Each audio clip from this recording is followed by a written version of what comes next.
So Planet Fitness free day pass, what you should know. So this is like a free tryout session which you can get at Planet Fitness location, and then with a day pass you'll get access to all the equipment for 1 day, and then you can just try it out, and then you can just decide, do you want to upgrade in Planet Fitness, do you want to become a member or not.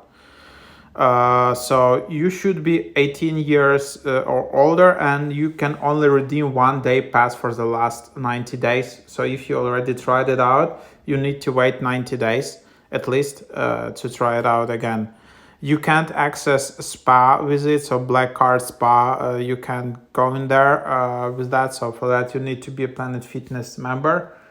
And then why can I not find my local club and signing up for a day pass? So day pass is only eligible at participating clubs. If you're unable to find a club and signing up for a Planet Fitness day pass, that club is not participating in day pass.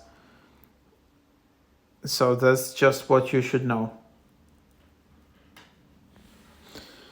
If you have any other comments about this or some experience regarding Planet Fitness day pass, just leave it below in the comment section.